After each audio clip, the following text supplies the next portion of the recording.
Feet and shoes feature in many of our most powerful myths and fairy tales, from Cinderella and Puss in Boots to the Wizard of Oz. Modern-day social anthropologists often trace the popularity of high heels to the rise of stiletto feminism, which encompasses both traditional femininity and power.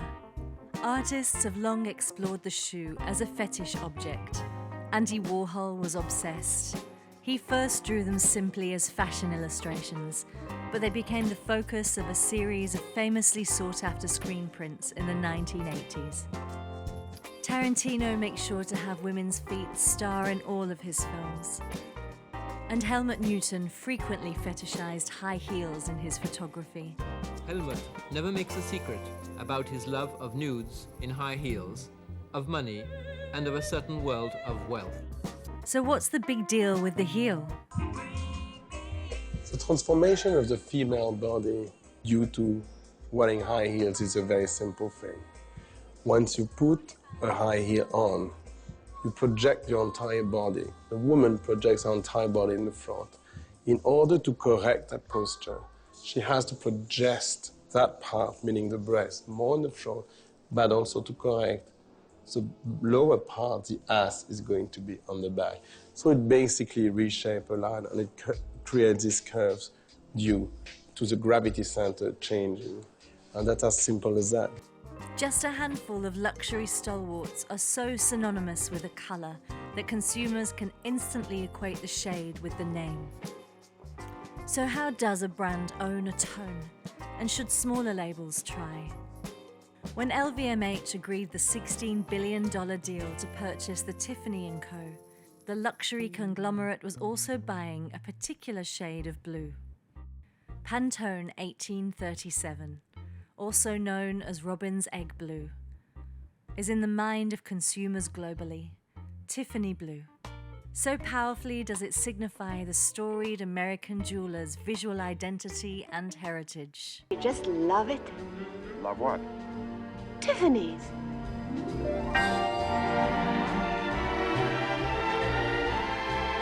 And just like Pantone 1837 means Tiffany, so too a certain lacquer red colour means Louboutin. Often reduced to one signature characteristic in footwear design, the red-soled shoe. French designer Christian Louboutin ultimately redefined the meaning of the luxury footwear business in examining the history of accessory and shoe design. These shoes are more than just a status symbol, concept, or trademark counterfeit disaster. They are legitimate works of art in their own right.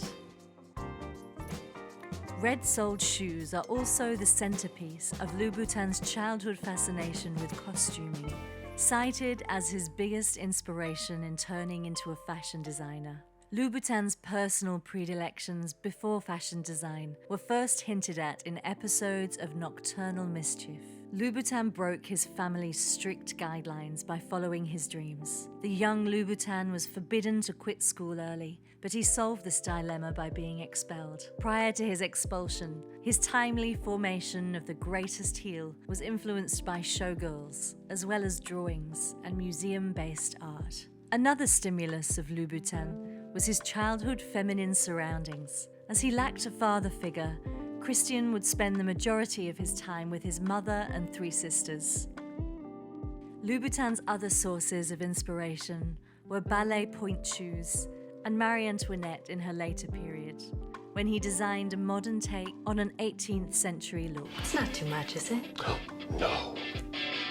One of Christian's first apprenticeships saw Louboutin sewing sequins onto mannequins. This process would inspire him to expand into other aspects of design later in life, ever expanding upon his childhood drawing skills. His endeavors saw him working freelance for Chanel and YSL prior to opening his own boutique. Enamored by both ready-to-wear and couture creations in the form of stilettos, Louboutin designed for Jean Paul Gaultier, Chloe, and Lanvin. At these various houses, his immaculate craftsmanship would be advanced insofar as designs of innovative heel heights and forms. Louboutin had developed a goal for the future: to make a woman look beautiful, to make her legs as long as he can. Elegant and whimsical, his work offered new takes on low-heeled styles, while ultimately being famed for dressier designs, such as bejeweled accessories or the incorporation of leather and frills. Arguably, Louboutin has cemented his name as a permanent fixture towards the creation of the ideal heel.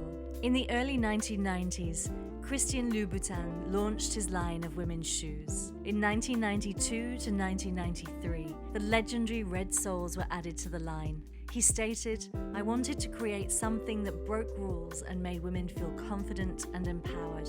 Louboutin wished to break norms, to allow women to wear stilettos wherever they went. 10 years later, he would expand into handbags. The luxurious elegance and global recognition of his label was born of a pure, atypical accident. Usually, a global iconic element of a house is made by planned design, but the red sole was birthed as a prototype of the Warhol piece Flowers. Because of that shoe that I've been designing the red soles. So that shoe has a very important story for me. It's called the Pensée, and this shoe, I drew that shoe in 92, then it came out in 93, and the first shoe was exactly that one. The difference is that I was not really completely happy with the design. I had in mind a portrait of Andy Warhol called Flowers.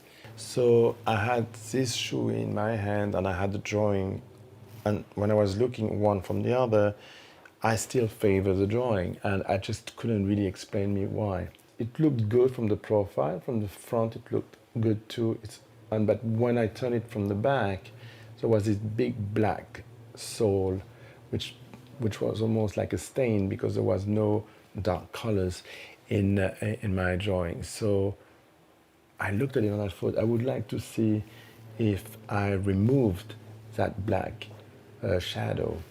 So Anna, who was there, was actually polishing her nails, who was trying on the shoe. So I grabbed the nail polish and I said, "Sorry, I just want to try something."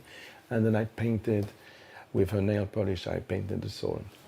And then it looked exactly like my drawing, so I thought it's just a matter of color. I get the red as a signature. Red lacquered shoes with well-crafted heels became an iconic offering with a cult following. High fashion and high heels lie hand in hand within Louboutin's work. Christian Louboutin has transformed a shoe that was once ignored into a commercial hit and aesthetic pleasure. This aesthetic pleasure calls back to the male gaze, as Louboutin affirms that men are like bulls. They cannot resist the red sole.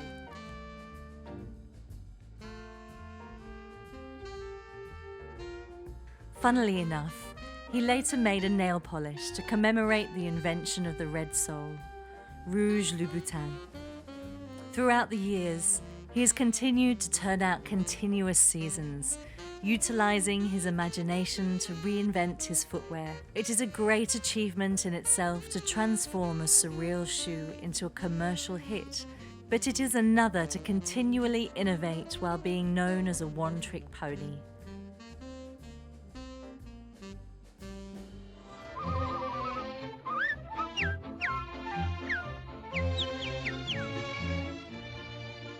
If you're designing shoes, definitely Cinderella is one of the biggest icons if you think about it. You know, you have few people who are so linked to shoes, so yes, definitely. When I first started my company 20 years ago, with my first shop, I always had one pair of shoes, which I called for myself the Cinderella shoe, knowing that it was a shoe that I could not reproduce. It was done one, maybe 2, 3 times maximum, but I didn't have the material to do more. I couldn't do it more. So I was always calling that shoe the Cinderella shoe. Like one day it goes, it's here, and then one day it disappears and you never see it. So yes, definitely Cinderella has always been on my side.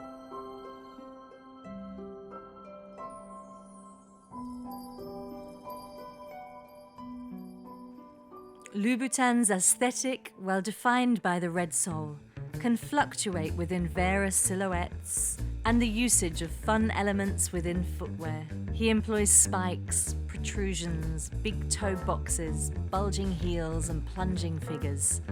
Each of these features construct a diverse visual blend between royal family wear and elaborate, bold costume wear. While innovating stylistically, he has correspondingly branched out from women's shoes. His reach in fashion is ever expanding.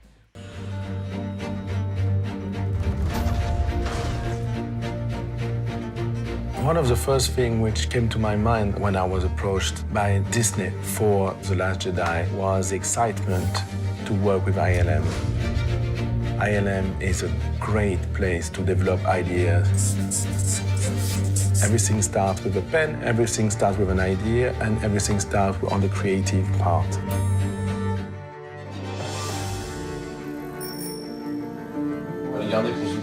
Okay. In The Last Jedi, a lot connected me to the color red. Planet Crane, it has an underground made out of red stalactites, totally captivating for me. It's under the surface. That's my favorite part of the different landscapes of The Last Jedi. It's very, very nice to work with Disney and ILM because you can see the transformation from an idea being developed into a form of reality.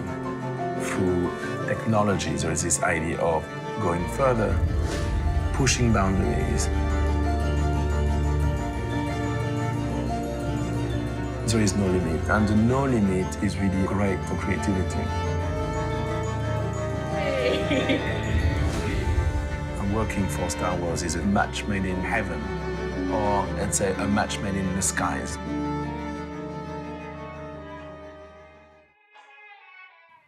Louboutin's red sole shoes have been the catalyst of many dire outcomes, namely counterfeit and copyright issues. Within his very trademark application, Christian had to explain how the red soles came to be. His famous design element was the result of his intuition, the sentiment that the shoes lacked energy, so he applied red nail polish to the sole of the shoe.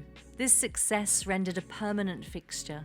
The red sole came to him to stay with him. In 2007, the protection of his design element was secured. It is difficult to rationalize the idea of trademarking a color without consulting the heritage and prestige of Christian Louboutin's brand. This luxury brand's fierce and upscale global following as a business has substantiated a registered sole patent.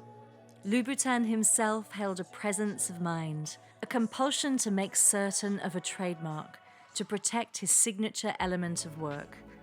As huge named players, namely Yves Saint Laurent in 2012, have faced copyright battles with Louboutin, one can only imagine the imitation and replica processes occurring in spaces exterior to big fashion houses.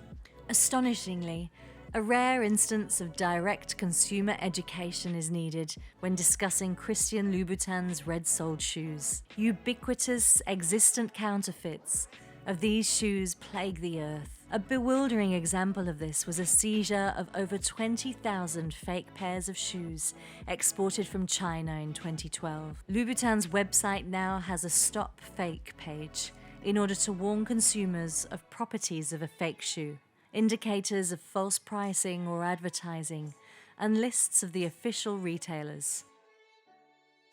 Moreover, statements about the real manufacturers are also mentioned to avoid further confusion for buyers.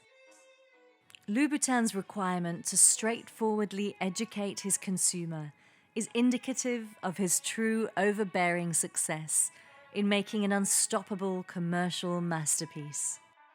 The Bata Shoe Museum, the Bata Shoe Museum, senior curator once told The New Yorker that Louboutin took a part of the shoe that had previously been ignored and made it not only visually interesting, but commercially useful.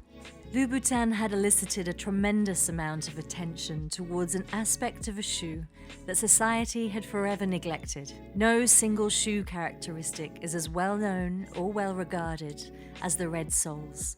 A glossy, vibrant, and vivid red is lacquered in the message of serendipity. Despite attempted fakes or references and rip-offs from other designers, Louboutin shoes carry an immense social status. Having gained vast popularity among celebrities, famous figures, and socialites, these shoes sell for tens of thousands of dollars if they were owned by the right individual.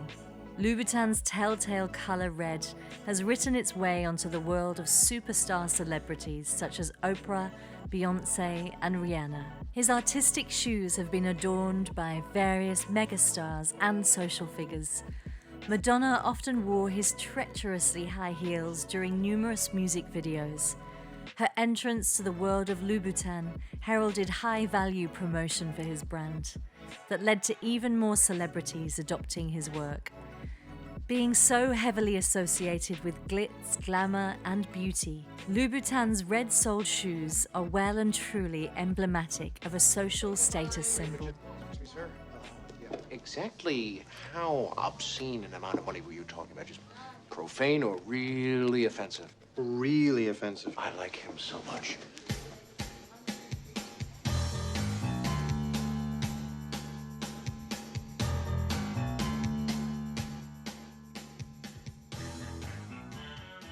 Material gain and material needs are two separate concepts that fashion tends to blend. A projection of this may be summarized by sociologist Thorstein Veblen, who developed the theory of conspicuous consumption in the late 19th century. His book, The Theory of the Leisure Class, discusses the actions of the wealthy, displaying their income through material goods rather than trying to have a positive impact on other socio-economic classes. Louboutin implicitly aims to negate Veblen's theory that suggesting of society being characterized by wasted time and money. Branded footwear, such as Louboutin, grant people a large priority, engrossed by this priority. Wearers of luxury clothing are fixated upon other people's perception of their fashion choices. In terms of wants and needs, the discussion of luxury desire is expertly woven into our thoughts by Christian Louboutin. He achieves this not only through advertising campaigns, but within styling celebrities on the red carpet or other glamorous events. Louboutin's mischievous sense of play is often seen in his marketing endeavors. One season, Christian Louboutin made a calendar, but this wasn't just your typical luxury shoe mailer. It was a series of photos of several lady legs in boxes, sent out to the media as part of his new collection's media kits. Another season, he ringed the famed ponts and streets of Paris with larger-than-life sized red-soled shoes. Various exhibitions have been faithful to his many shoe endeavors. He will forever be remembered as pivotal in the support of stiletto's return throughout the 90s and 2000s. His penchant for dressy evening wear in ostentatious adornment has become synonymous with celebrity-laden luxury throughout the ventures of his now palpably successful brand.